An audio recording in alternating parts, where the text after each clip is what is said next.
Shadow the Hedgehog is not an edgelord, and by the end of this video, I think you're all going to be thinking the same thing. He's a complex character with a complex past, and you know what? I think that's why everyone likes him so much. So sit back, relax, and let's dive into why Shadow is not an edgelord. And before we get started, smash that like button, hit that subscribe button if you have not already, and let's jump right into this. And by the way, this video is uploaded by this channel right here. All right, here we go. One of the most popular and I'm excited about confusing this. Sonic characters. Yeah, there is some uncertainty in what kind of character Shadow is. Is he a rival to Sonic? A villain? An anti-hero? Most people would tell you that he's Sega's violence-loving, foul-mouthed edgelord. A lot of people would say that. that. I say, no. Not only is he not an edgelord, he has got to be the most misrepresented, misunderstood Sonic character. To fully I like this guy Shadow, already. We need to dig deep in his introduction. In Sonic Adventure 2, Shadow was written in a way that establishes him as a darker character, but without overstressing it and painting him as a stereotypical edgelord. Look at the cutscene where the bubbly Amy Rose hugs Shadow, mistaking him for Sonic. If he was an edgelord, he would have hit her and yelled, "Don't touch me!" But no, that's true. He just looks at her with a smile that says, "What are you doing?" In his first encounter with Sonic, he gave the impression that he's the most powerful being on Earth, or in other words, the ultimate life form. Right. So he started out pretty smug. But throughout the story, his rivalry with Sonic slowly changed him. I mean, yeah, his character development got way better. Sonic Adventure 2 is one of the best games in the entire franchise. Sonic kept on surprising Shadow, especially when he escaped Eggman's death trap utilizing Chaos Control, with a phony Chaos Emerald no less. That's true. And during the final boss battle, Shadow exclaims that Sonic may be the ultimate life form. You know? By the end, Shadow has become humbler and grew to respect Sonic. The heaviest part of his character is his tragic past. We're given glimpses of it early and see that he's seeking revenge on humanity for the death of his oldest friend, Maria Robotnik. One of the most emotional moments is when Rouge the Bat asks him if he's the real Shadow. He replies that even if he isn't, his promise to Maria is the most real thing about him. That part hit pretty hard. When you played Sonic Adventure 2, I was like, whoa. Whoa, that was a big moment for him here. In the last story, we discover that his creator, Gerald Robotnik, wanted revenge for Maria as well. So he alters Shadow's memory of what Maria wanted to fuel his hatred of people. It's thanks to the pure-hearted Amy that Shadow remembered that Maria wished for him to save humanity. I don't know what you guys think, but I'm not a big fan of Amy. I know there's a lot of people that love Amy, but yeah, I don't know. I'm just not on board. And he immediately goes into fight, even if he has to sacrifice himself to do so. Shadow's not an edgelord. He's a three-dimensional character with a gripping arc, and that arc helps cement Shadow as one of the best characters. In Sonic Heroes, Shadow has been brought back. I mean, after he saved the world, Shadow's been given a second chance. He earned that. Heroes' writing is true to his redeemed character at the end of SA2.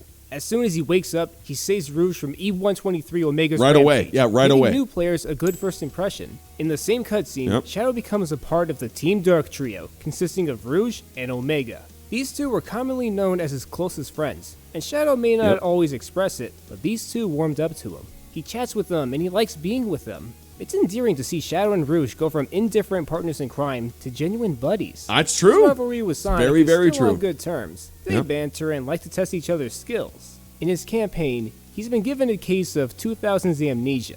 He ponders on who he is and wonders if he's real. But in the final stage, we have this brief but cathartic moment when he declares that he doesn't care whether he's real or not. He'll just be himself. A satisfying conclusion to his arc in this game. Forget the past and live for the future. After looking at these two games, we realize what kind of character Shadow is. An introverted person who has a soft spot for people, but doesn't always know how to show it. Very this introverted. Makes him another Sonic character that a lot of kids can relate to. There are kids who are shy, kids who hang out with only a small number of friends. Dang, this guy's getting see deep. Themselves in Shadow. And he's called an edgelord. Where would you get an idea like that? Oh! Well, since Shadow has become so popular, this was Sonic Team's perfect chance to design a Sonic game where you can use a gun, since so many kids were asking for that around the time. Whoever these kids are, they must be face-palming by now.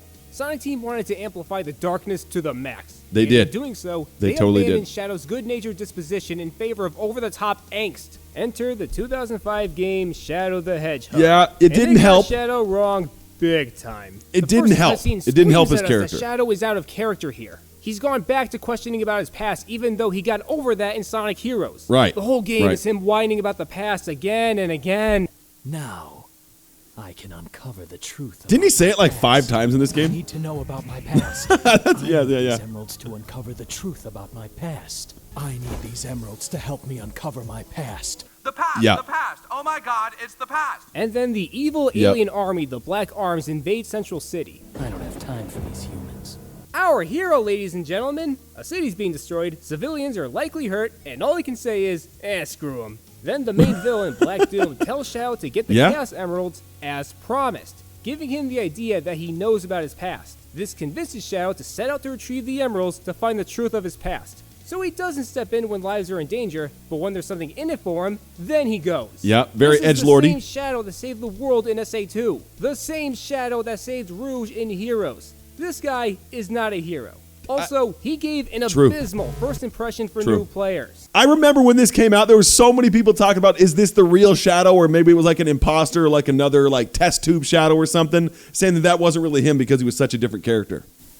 Story in this game is a set of branching paths that change depending on which mission you'll tackle. Yep. This may have been ambitious, but it should have been one linear storyline. Because of the branching paths, Shadow's personality shifts like rapid mood swings. One minute he's, no one tells me what to do, I'm going my own way. And the next he's, Garbage day! Yeah. no matter what path you take, nothing about his character feels organic here. His rivalry with Sonic has been botched too. He's supposed to see Sonic as his equal, but instead he acts all surly and finds him to be a pest. In one ending, he just turns on Sonic, and joyful, victorious music plays after you beat him.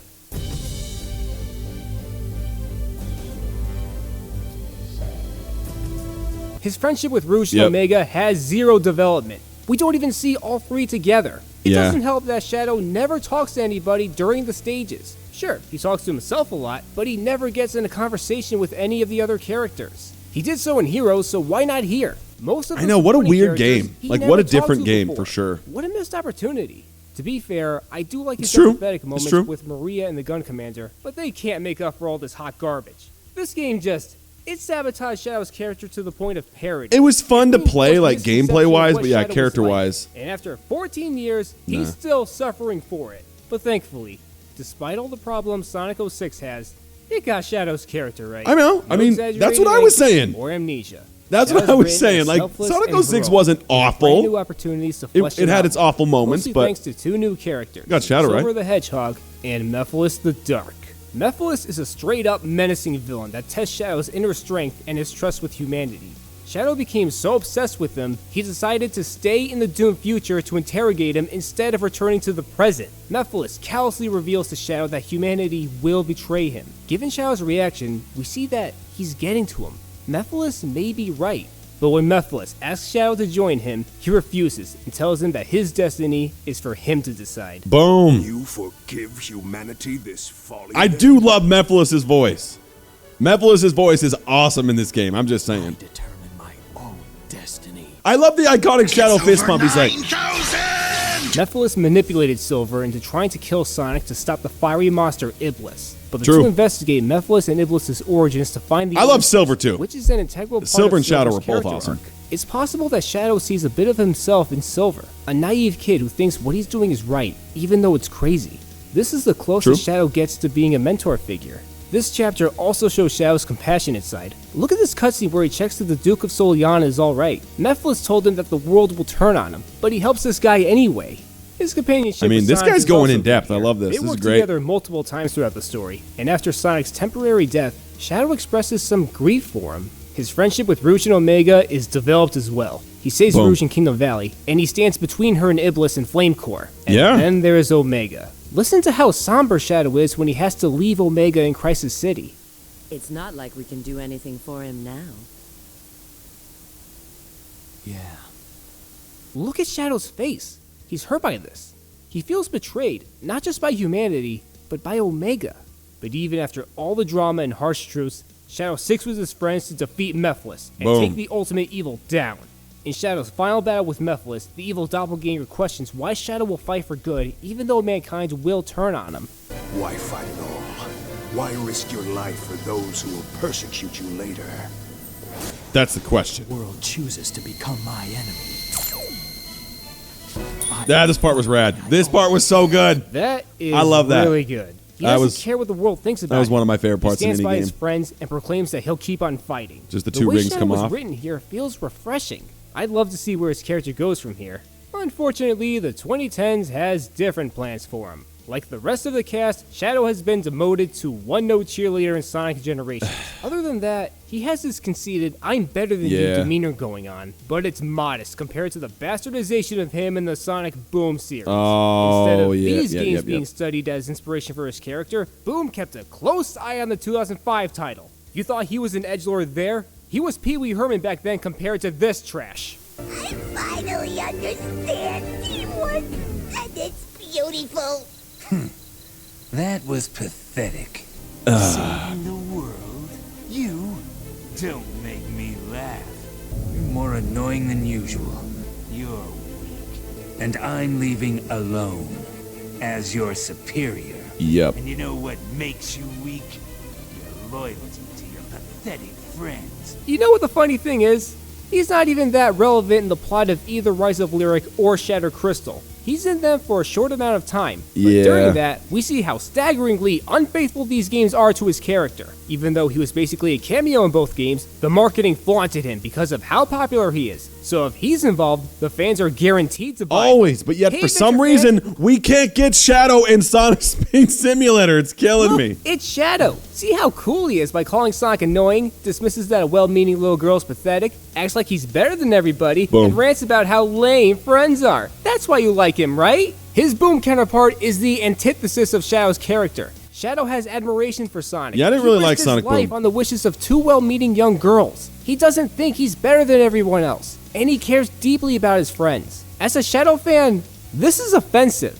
Of course we're not going to buy these games, not after that. Then there's the Hollow fan service marathon that is Sonic Forces. It made a big deal in Shadow's inclusion. He was advertised as one of Infinite's 4 Horsemen of the Apocalypse, and he's the protagonist of his own DLC campaign. Right. Will he be three-dimensional like in SA2? Will his companionship with Sonic and Team Dark see any development? Will he have a good reason to be on the evil side? No? No? What do you think? Once again, he's a one-dimensional smug edgelord who's present in all the marketing, but he's only in the story for a short amount of time. Yeah. Shadow didn't even join Infinite. I will say that the Shadow DLC for Sonic Forces was actually really good. What we saw in the trailer was an illusion created by Infinite, but it looks like Shadow, so let's exploit it to get the adventure fans hyped. That's all Shadow's good for now. An edgy marketing tool advertised to attract attention from his fans, and then sidelines in the Unless final it's product, SSS. since he's hardly given any material to work with, despite the fact that Sonic Team said he would play a major role here.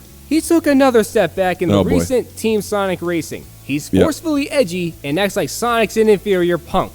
And I hated when he drove past ROUGE and Omega when they needed his help in Team Sonic Racing Overdrive, like he doesn't care about them. And as of this recording, Team Sonic Racing is the latest we got out of him. The games this decade put him in to sell copies, but they practically give us the finger through Shadow for a few minutes and then he's gone. You can't just put him in there. You need to show respect and understanding of him. Yeah, agreed. Otherwise, the fans will feel alienated. I'm sorry I sound angry in this video, but seeing Shadow this way I get it, bro. breaks my heart. I'm sick of his one-note edgelord persona, and I'm sick of his spin-off game being the source of his current personality. If Shadow will be in the upcoming 2021 game, then please get him right. He's not a villain, he's not an anti-hero, and he's not an edgelord. He's one of the most popular characters because he had a genuinely moving arc, not because he's edgy meme fodder. He's a quiet hero who cares about others. He's done with his desire for revenge. More games come out where they do the same thing to him. Superiority complex. He's moved on. He has a responsibility to protect the world since his oldest friend believed that was his purpose. It's not that he thinks he's better than everyone else. This isn't Shadow, and neither is this, or this, or this, or this.